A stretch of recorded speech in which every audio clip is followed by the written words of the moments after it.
We come here often, so we shouldn't stand out. Let's sit here. Now, it's up to Vodyanitsa. Let's see how the conversation goes.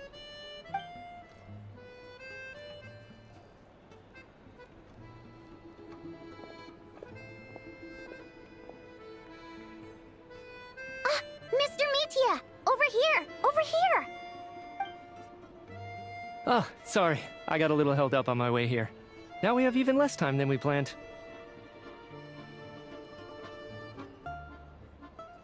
Go ahead and order some snacks and drinks. Whatever you like. Let me see. According to my schedule, we still have 25 minutes left. You're really pressed for time today, huh? I was imagining this would be a leisurely chat. If you'd prefer, we can always reschedule for another afternoon when you have more time. No need. Getting to meet the lead singer is a very precious opportunity for me. I'm not about to pass it up. I've already had to decline your invitation several times because our schedules rarely align. If I don't grab this chance while it's here, who knows when the next one will come around? Well, it's very kind of you to make time just for me. I'm not too sure, to be honest. But Snezhnaya's full of weird and wonderful things like that, so people tend not to bat an eye. I'm sure the same will go for the Eye of Grey and Paimon. The reason I invited you out for tea and a chat today was to get some feedback from a true fan of the theater. Well, I genuinely have nothing bad to say.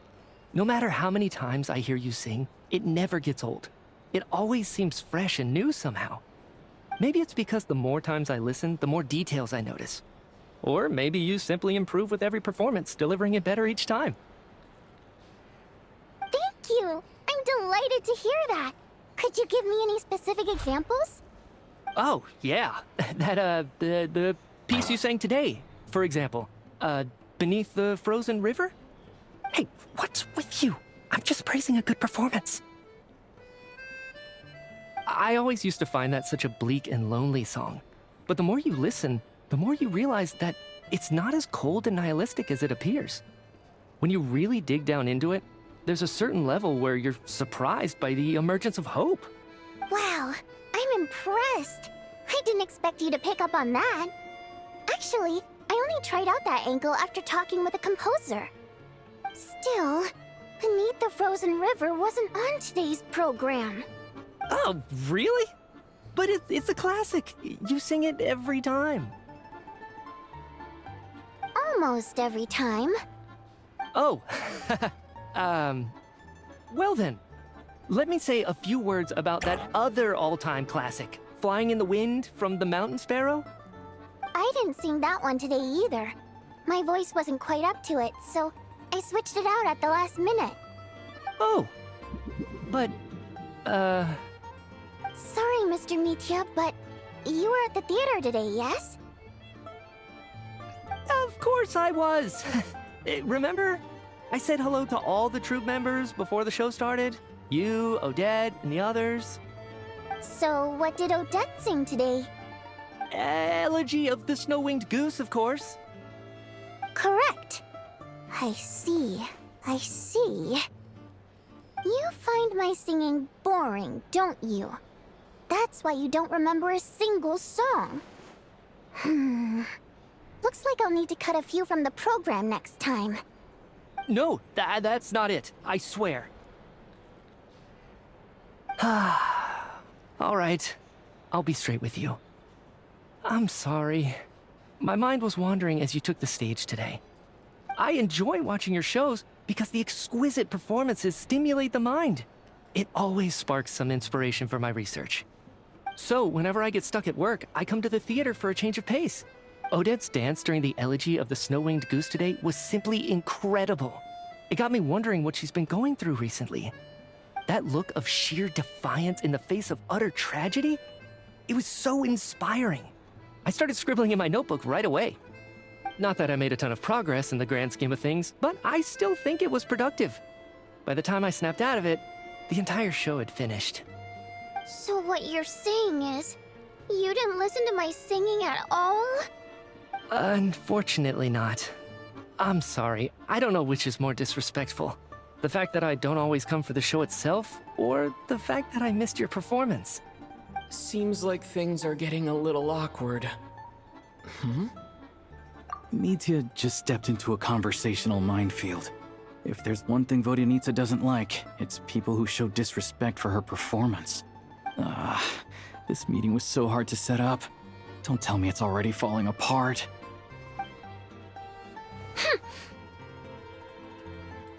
It's fine. I suppose this is affirming in its own way. At least, it shows that our performance really touches people's hearts, right? Don't let it bother you.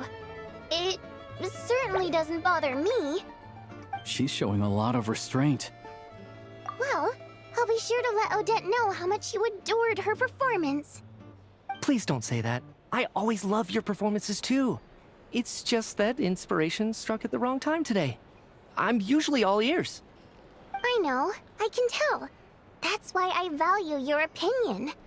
I'm sure some people can't stand it when others praise their coworkers right to their face, but not me. No, sir. Fair enough. I still feel kinda bad though. But you know what I really can't stand?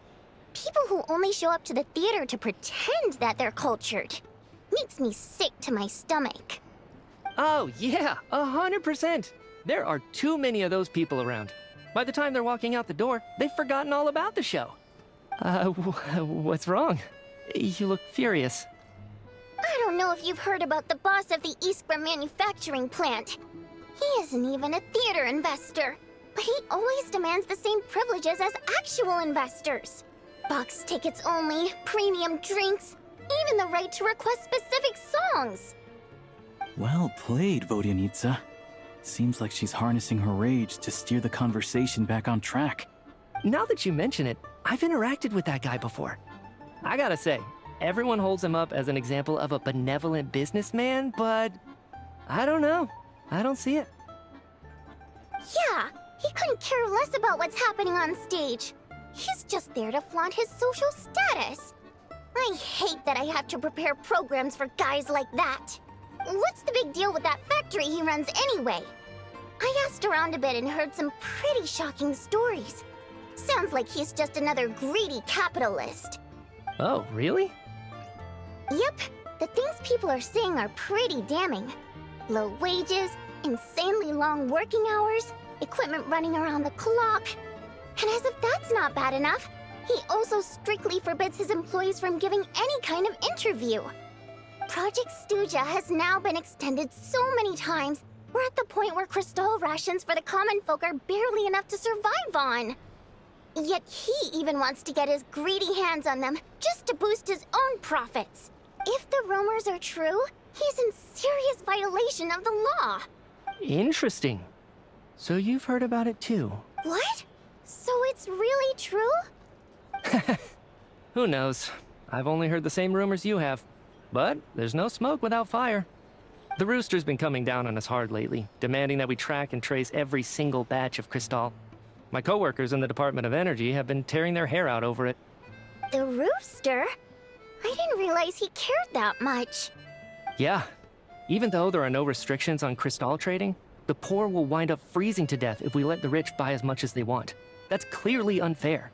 Looks like we'll need to arrange an investigation into the Iskra manufacturing plant as soon as possible. I never knew you kept up with current affairs beyond the theater, Miss Vodyanitsa. You really have a heart for the common person. Most Fae in your position have long been indifferent to the plight of humans. Well, those of us who choose to live in human cities are naturally going to pay attention to any significant upheaval. Isn't the Rooster a Fae himself? I'm just surprised to learn that even someone with as much experience as him is getting so stressed out over Project Stuja. What is the end goal of this project anyway? This is it. We're finally going there. I'm sure Mitya can sense on some level that she's fishing for information. But since their conversation is so relaxed, he might just let something slip. It's stressing me out too. If I'd only made better progress with my research, things wouldn't have dragged on this long. Oh, so your work is related to Project Stuja? That's right. The Armory Palace needs a brand new energy source. Not the power of the Light Realm, and not elemental energy. Right now, the only thing that meets the requirements is the power contained within stellar linchpins. But harnessing that power is costly. Each step of the process requires enormous amounts of Kresnik crystal, from extraction to quantification to attempts at conversion. Progress has been painfully slow, and the team is getting burned out as time goes by. Sometimes, I see people staring into space as if in a trance. Could it be that this new energy source has side effects? No, it doesn't affect us, because the energy is used for... Okay, I got it. Stop choking me. Sorry, I can't talk about that. I think we're all just exhausted. We've been working ourselves to the bone for so long with so little progress to show for it. It's no wonder people are struggling to stay motivated. Seems like I owe you an apology. I shouldn't have gotten so mad at you for not paying attention during the show. Don't worry about it. I count myself lucky, to be honest. I don't envy the people who work closely with the Tsaritsa herself. I'd much rather be in my current position. At least I don't have to shoulder any major responsibilities. So they're trying to develop a completely new kind of energy. Yeah, censored by a scarf. Who would have thought? Oh, dear. It looks like my time is up. I'm afraid I have to leave. I'm so sorry. We ended up barely talking about the theater. That's okay. It was a pleasure chatting with you, really. Let's make up for it next time. Yeah, hopefully once the work pressure eases up a little, I'll be able to focus more on the performance, and then we'll have more to discuss. We touched on some confidential issues today. I'd be grateful if you could keep it between us. That could have gone worse. Nice job. Why was Mitya in such a hurry to leave, though? Sorry, routine inspection.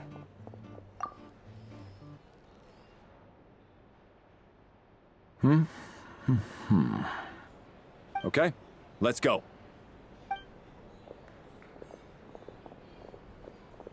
So he wasn't rushing to get back to work.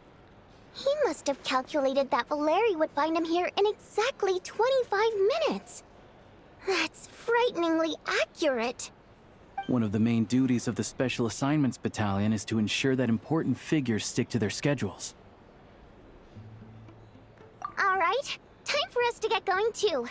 Excuse me, check please. We'll settle our check too, then. Oh, hello there. Mr. Mitya paid the check before leaving.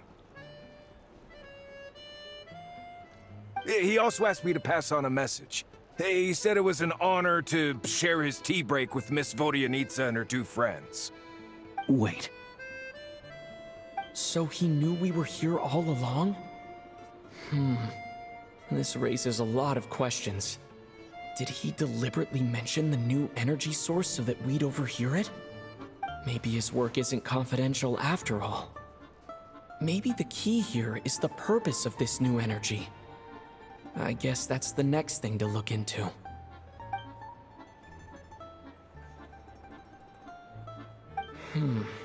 Vodyanitsa and Alosha have left. Time to head back and call it a day.